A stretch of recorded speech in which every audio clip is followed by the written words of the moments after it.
Chapter 5. I played pinochle with a horse. I had weird dreams full of barnyard animals. Most of them wanted to kill me. The rest wanted food. I must have woken up several times, but what I heard and saw made no sense, so I just passed out again. I remember lying in a soft bed, being spoon-fed something that tasted like buttered popcorn, only it was pudding. A girl with curly blonde hair hovered over me, smirking as she scraped drips off my chin with the spoon. When she saw my eyes open, she asked, "What will happen at the summer solstice?" I managed to croak, "What?" She looked around as if afraid someone would overhear. "What's going on? What was stolen? We've only got a few weeks." "I'm sorry," I mumbled. "I don't..." Somebody knocked on the door, and the girl quickly filled my mouth with pudding. The next time I woke up, the girl was gone. A husky blonde dude, like a surfer, stood in the corner of the bedroom, keeping watch over me. He had blue eyes, at least a dozen of them, on his cheeks, his forehead, the backs of his hands. When I finally came around for good, there was nothing weird about my surroundings, except that they were nicer than I was used to. I was sitting in a deck chair on a huge porch, gazing across a meadow at green hills in the distance. The breeze smelled like strawberries. There was a blanket over my legs, a pillow behind my neck. All that was great, but my mouth felt like a scorpion had been using it for a nest. My tongue was dry and nasty, and every one of my teeth hurt. On the table next to me was a tall drink. It looked like iced apple juice with a green straw and a paper parasol stuck through a maraschino cherry. My hand was so weak, I almost dropped the glass once I got my fingers around it. "Careful," a familiar voice said. Grover was leaning against the porch railing, looking like he hadn't slept in a week. Under one arm, he cradled a shoebox. He was wearing blue jeans, Converse high tops, and a bright orange t-shirt that said Camp Half-Blood. Just plain old Grover, not the goat boy. So maybe I'd had a nightmare. Maybe my mom was okay. We were still on vacation, and we'd stopped here at this big house for some reason, and... "You saved my life. Grover said. Well, the least I could do, I went back to the hill. Thought you might want this." Reverently, he placed the shoebox in my lap. Inside was a black and white bull's horn, the base jagged from being broken off, the tip splattered with dry blood. It hadn't been a nightmare. "The Minotaur," I said. Percy, it isn't a good idea." "That's what they called him in Greek myths, isn't it?" I demanded. "The Minotaur, half man, half bull." Grover shifted uncomfortably. "You've been out for 2 days. How much do you remember?" "My mom, is she really..." He looked down. I stared across the meadow. There were groves of trees, a winding stream, acres of strawberries spread out under the blue sky. The valley was surrounded by rolling hills, and the tallest one, directly in front of us, was the one with the huge pine tree on top. Even that looked beautiful in the sunlight. My mother was gone. The whole world should be black and cold. Nothing should look beautiful. "I'm sorry. Grover sniffled. I'm a failure. I'm the worst satyr in the world." He moaned, stomping his foot so hard it came off. I mean, the Converse high top came off. The inside was filled with styrofoam, except for a hoof-shaped hole. "Oh, sticks," he mumbled. Thunder rolled across the clear sky. As he struggled to get his hoof back in the fake foot, I thought, well, that settles it. Grover was a satyr. I was ready to bet that if I shaved his curly brown hair, I'd find tiny horns on his head.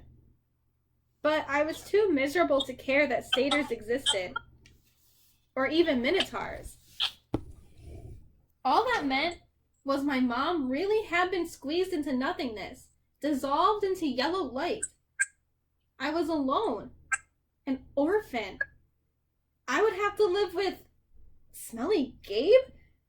No, that would never happen. I would live on the streets first. I would pretend I was 17 and join the army. I'd do something. Grover was still sniffling. The poor kid, poor goat, satyr, whatever, looked as if he expected to be hit. I said, "It wasn't your fault." Yes, it was. I was supposed to protect you. Did my mother ask you to protect me? No, but that's my job. I'm a keeper. At least, I was. But why? I suddenly felt dizzy, my vision swimming. Don't strain yourself. Grover said. Here. He helped me hold my glass and put the straw to my lips. I recoiled at the taste because I was expecting apple juice. It wasn't that at all. It was chocolate chip cookies. Liquid cookies. And not just any cookies, my mom's homemade blue chocolate chip cookies. Buttery and hot, with the chips still melting. Drinking it, my whole body felt warm and good, full of energy. My grief didn't go away, but I felt as if my mom had just brushed her hand against my cheek, given me a cookie the way she used to when I was small, and told me everything was going to be okay. Before I knew it, I had drained the glass. I stared into it, sure I just had a warm drink, but the ice cubes hadn't even melted. Was it good? Grover asked. I nodded. What did it taste like? He sounded so wistful, I felt guilty.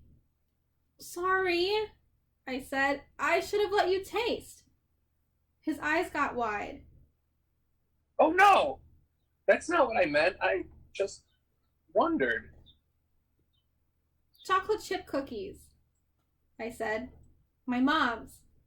Homemade. And how do you feel? Like I could throw Nancy Boba Fett 100 yards.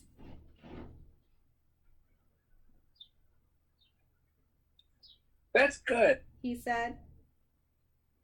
That's good. I don't think you could risk drinking any more of that stuff. What do you mean? He took the empty glass from me gingerly, as if it were dynamite, and set it back on the table. Come on. Chiron and Mr. D are waiting.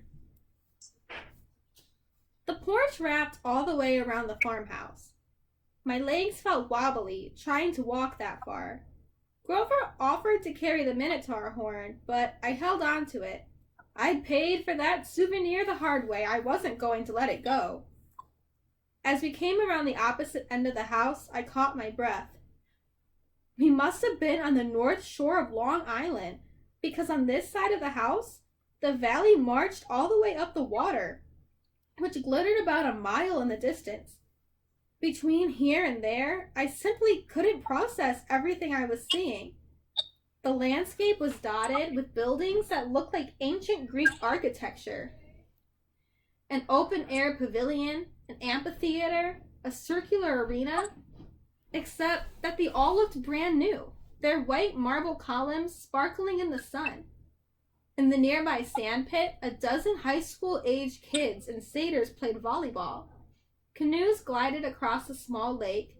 Kids in bright orange t-shirts like Grover's were chasing each other around a cluster of cabins nestled in the woods. Some shot targets at an archery range. Others rode horses down a wooden trail, and unless I was hallucinating, some of those horses had wings. Down at the end of the porch, two men sat across from each other at a card table. The blonde-haired girl who'd spoon-fed me popcorn-flavored pudding was leaning on the porch rail next to them. The man facing me was small but porky. He had a red nose, big watery eyes, and curly hair so black it was almost purple. He looked like those paintings of baby angels. What do you call 'em? Hubbubs? No, cherubs. That's it. He looked like a cherub who'd turned middle-aged in a trailer park. He wore a tiger-patterned Hawaiian shirt, and he would have fit right in at one of Gabe's poker parties. Except, I got the feeling this guy could have outgambled even my stepfather. That's Mr. D. Grover murmured to me. He's the camp director. Be polite. That girl, that's Annabeth Chase. She's just a camper, but she's been here longer than just about anybody. And you already know Chiron. He pointed at the guy whose back was to me. First, I realized he was sitting in the wheelchair. Then I recognized the tweed jacket, the thinning brown hair, the scraggly beard. "Mr. Brunner!" I cried. The Latin teacher turned and smiled at me. His eyes had that mischievous glint they sometimes got in class when he pulled a pop quiz and made all the multiple choice answers B. Ah, good, Percy, He said. Now we have 4 for Pinochle. He offered me a chair to the right of Mr. D, who looked at me with bloodshot eyes and heaved a great sigh. Oh, I suppose I must say it. Welcome to Camp Half-Blood. There, now, don't expect me to be glad to see you. Thanks. I scooted a little farther away from him, because if there was one thing I had learned from living with Gabe, it was how to tell when an adult had been hitting the happy juice. If Mr. D was a stranger to alcohol, I was a satyr. Annabeth? Mr. Brunner called to the blonde girl. She came forward, and Mr. Brunner introduced us. This young lady nursed you back to health, Percy. Annabeth, my dear, why don't you go check on Percy's bunk? We'll be putting him in cabin 11 for now. Annabeth said. Sure, Chiron. She was probably my age, maybe a couple of inches taller and a whole lot more athletic looking. With her deep tan and curly blonde hair, she was almost exactly what I thought a stereotypical California girl would look like, except her eyes ruined the image.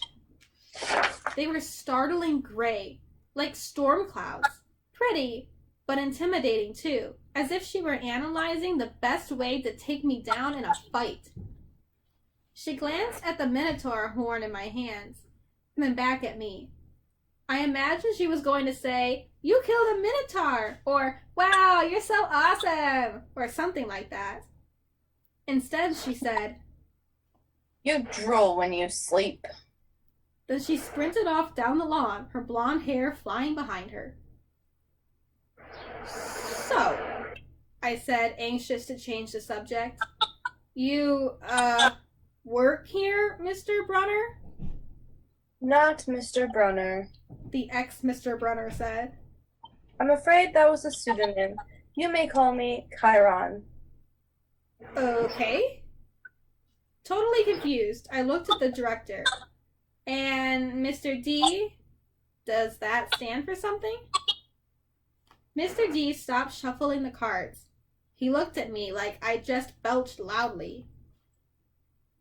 Young man, names are powerful things. You don't just go around using them for no reason. Oh, right.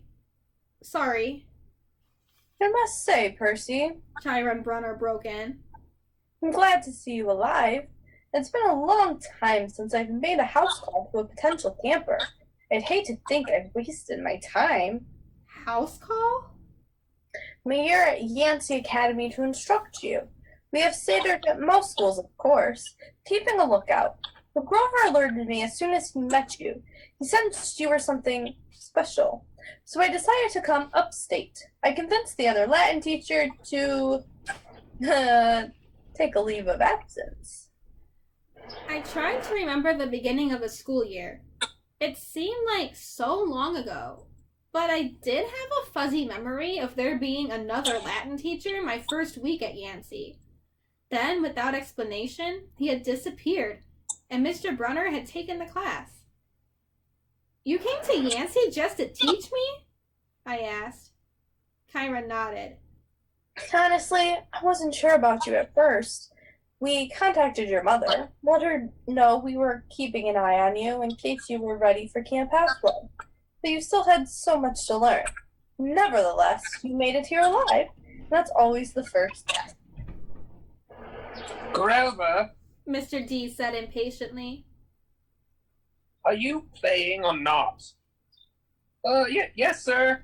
Grover trembled as he took the fourth chair, though I don't know why he should be so afraid of a pudgy little man in a tiger print Hawaiian shirt.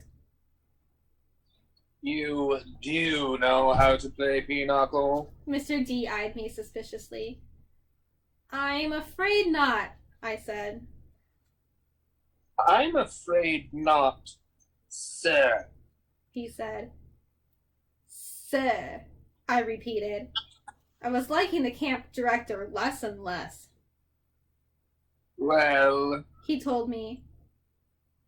it is, along with gladiator fighting and Pac-Man, one of the greatest games ever invented by humans. I would expect all civilized young men to know the rules. I'm sure the boy can learn. Kyron said. Please, I said. What is this place? What am I doing here? Kyron, why would you go to Yancey Academy just to teach me? Mr. D snorted. I asked the same question. The camp director dealt the cards. Grover flinched every time one landed in his pile. Kyron smiled at me sympathetically, the way he used to in Latin class, as if to let me know that no matter what my average was, I was his star student. He expected me to have the right answer. Percy, He said. did your mother tell you nothing? She said... I remembered her sad eyes looking out over the sea. She told me she was afraid to send me here, even though my father had wanted her to. Said that once I was here, I probably couldn't leave. She wanted to keep me close to her. Typical. Mr. D said. That's how they usually get killed. Young man, are you bidding or not? What? I asked. He explained impatiently how you bid in pinochle, and so I did. I'm afraid there's too much to tell. Kyron said. I'm afraid our usual orientation film won't be sufficient. Orientation film? I asked. No. Kyron decided. Well, Percy, you know your friend Grover is a satyr, you know? He pointed to the horn in the shoebox.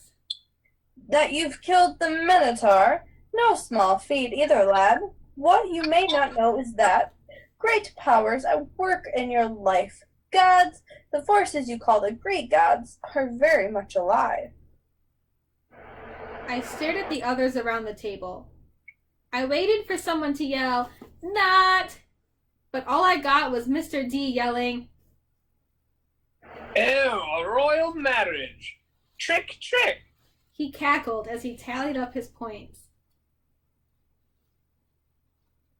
Mr. D, Grover asked timidly. if you're not gonna eat it, could I have your Diet Coke can? Oh, all right. Grover bit a huge shard out of the empty aluminum can and chewed it mournfully. Wait, I told Kyron. You're telling me there's such a thing as a god? Well now, Kyron said. God, capital G God, that's a different matter altogether. We shan't deal with the metaphysical. Metaphysical? But you were just talking about... Ah, gods. Plural, as in great beings that control the forces of nature and human endeavors. The immortal gods of Olympus. That's a smaller matter. Smaller? Yes, quite. The gods we discussed in Latin class? Zeus, I said. Hera, Apollo, you mean them? And there it was again, distant thunder on a cloudless day. Young man, said Mr. D. I would really be less casual about throwing those names around if I were you. But they're stories, I said. They're myths to explain lightning and the seasons and stuff. That's what people believed before there was science. Science! Mr. D scoffed. And tell me, Percy Jackson. I flinched when he said my real name, which I never told anybody. What will people think of your science 2,000 years from now? Mr. D continued. Well, they will call it primitive mumbo-jumbo, that's what. Oh, I love mortals. They have absolutely no sense of perspective. They think they've come so far. And have they, Chiron? Look at this boy and tell me. I wasn't liking Mr. D much, but there was something about the way he called me mortal, as if he wasn't. It was enough to put a lump in my throat, to suggest why Grover was dutifully minding his cards, chewing his soda can, and keeping his mouth shut. Percy, Chiron said. You may choose to believe or not, but the fact is that immortal means immortal. Can you imagine that for a moment, never dying, never fading, existing just as you are for all time?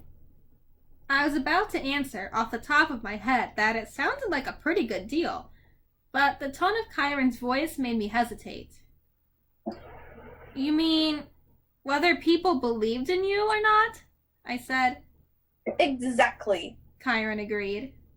If you were a god, how would you like being called a myth, an old story to explain lightning? What if I told you, Percy Jackson, that someday people would call you a myth, just created to explain how little boys can get over losing their mothers? My heart pounded. He was trying to make me angry for some reason, but I wasn't going to let him. I said, I wouldn't like it, but I don't believe in gods. Oh, you better. Mr. D murmured. Before one of them incinerates you. Grover said, Oh, please, sir. He just lost his mother. He's in shock. The lucky thing, too. Mr. D grumbled, playing a card. Bad enough I'm confined to this miserable job, working with boys who don't even believe. He waved his hand, and a goblet appeared on the table, as if the sunlight had bent momentarily and woven the air into glass. The goblet filled itself with red wine. My jaw dropped, but Chiron hardly looked up. Mr. D, He warned. your restrictions. Mr. D looked at the wine in feigned surprise. Dear me. He looked at the sky and yelled, Old habits. Sorry. More thunder. Mr. D waved his hand again, and the wine glass changed into a fresh can of Diet Coke. He sighed unhappily, popped the top off the soda, and went back to his card game. Chiron winked at me. Mr. D offended his father a while back. Took a fancy to a wood nymph who had been declared off limits. A wood nymph? I repeated, still staring at the Diet Coke can like it was from outer space. Yes. Mr. D confessed. Father loves to punish me. The first time, prohibition. Ghastly. Absolutely horrid 10 years. The second time, well, she was really pretty and I couldn't stay away. The second time he sent me here. Half-Blood Hill. Summer camp for brats like you. Be a better influence, he told me. Work with youths rather than tearing them down. Ha! Absolutely unfair. Mr. D sounded about 6 years old, like a pouting little kid. And I stammered, your father is... De Immortalis. Chiron. Mr. D said. I thought you taught this boy the basics. My father is Zeus, of course. I ran through the D names from Greek mythology. Wine, the skin of a tiger, the satyrs that all seemed to work here, the way Grover cringed as if Mr. D were his master. You're Dionysus, I said, the god of wine. Mr. D rolled his eyes. What do they say these days, Grover? Do the children say, well, duh? Yes, Mr. D. Then, well, duh, Percy Jackson. Did you think I was Aphrodite, perhaps? You're a god. Yes, child. A god. You. He turned to look at me straight on, and I saw a kind of purplish fire in his eyes, a hint that this whiny, plump little man was only showing me the tiniest bit of his true nature.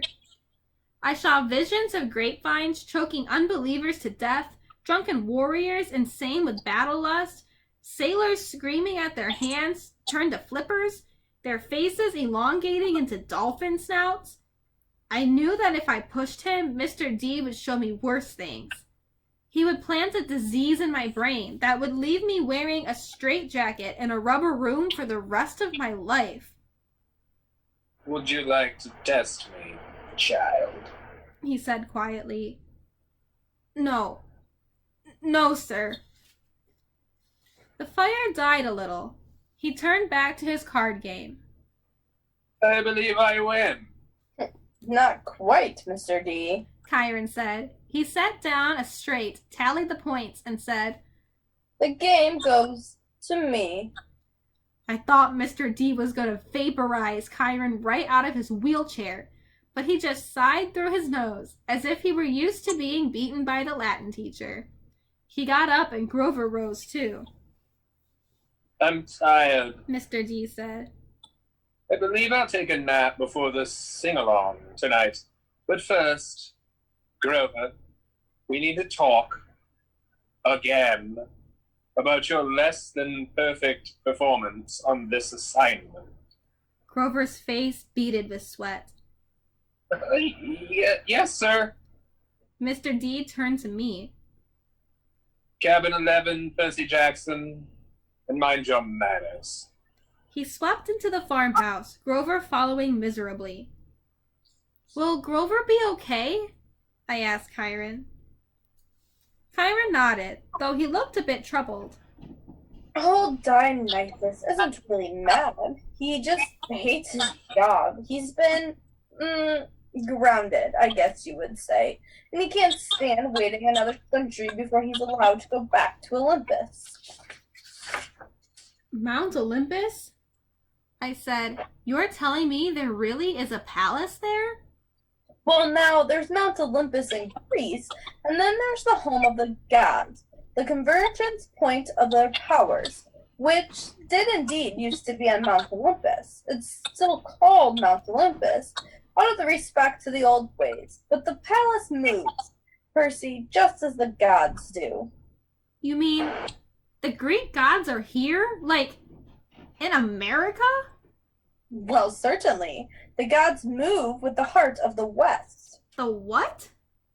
Come on, Percy. What you call Western civilization? Do you think it's just an abstract concept? No. It's a living force, a collective consciousness that has burned bright for thousands of years. The gods are a part of it. You might even say they are the source of it. Or at least they are tied so tightly to it that they couldn't possibly fade. Not unless all of Western civilization were obliterated. The fire started in Greece. Then, as you will know, or as I hope you know, since you passed my course, the heart of the fire moved to Rome, and so did the gods. Well, with different names perhaps. Jupiter for Zeus, Venus for Aphrodite, and so on. But the same forces, the same gods. And then they died. Died? No. Did the West die? The gods simply moved to Germany, to France, to Spain for a while. Wherever the flame was brightest, the gods were there. They spent several centuries in England. All you need to do is look at the architecture. People do not forget the gods. Every place they've ruled for the last 3,000 years, you can see them in paintings and statues on the most important buildings. And yes, Percy, of course they are now in your United States. Look at your symbol, the eagle of Zeus. Look at the statue of Prometheus in Rockefeller Center, the Greek facades of your government buildings in Washington. I defy you to find any American city where the Olympians are not prominently displayed in multiple places. Look like it or not, and believe me, plenty of people weren't very fond of Rome either. America is now the heart of the flame. It is the great power of the West, and so Olympus is here, and we are here. It was all too much, especially the fact that I seemed to be included in Chiron's we, as if I were some part of club. Who are you, Chiron? Who am I? Chiron smiled. He shifted his weight as if he were going to get up out of his wheelchair, but I knew that was impossible. He was paralyzed from the waist down. Who are you? He mused. Well, that's the question we all want answered, isn't it? But for now, we should get you a bunk in cabin 11. There will be new friends to meet and plenty of time for lessons tomorrow. Besides, there will be s'mores at the campfire tonight, and I simply adore chocolate. And then he did rise from his wheelchair, but there was something odd about the way he did it. His blanket fell away from his legs, but the legs didn't move. His waist kept getting longer, rising above his belt. At first, I thought he was wearing very long white velvet underwear, but as he kept rising out of the chair, taller than any man, I realized that the velvet underwear wasn't underwear. It was the front of an animal, muscle and sinew under coarse white fur, and the wheelchair wasn't a chair. It was some kind of container, an enormous box on wheels, and it must have been magic because there is no way it could have held all of him. A leg came out, long and knobby-kneed with a huge polished hoof. Then another front leg, then hindquarters, and then the box was empty. Nothing but a metal shell with a couple of fake human legs attached. I stared at the horse, who had just sprung from the wheelchair, a huge white stallion. But where its neck should be was the upper body of my Latin teacher, smoothly grafted to the horse's trunk. What a relief, the centaur said. I'd been cooped up in there so long, my feet locked had fallen asleep. Now come, Percy Jackson, let's meet the other campers.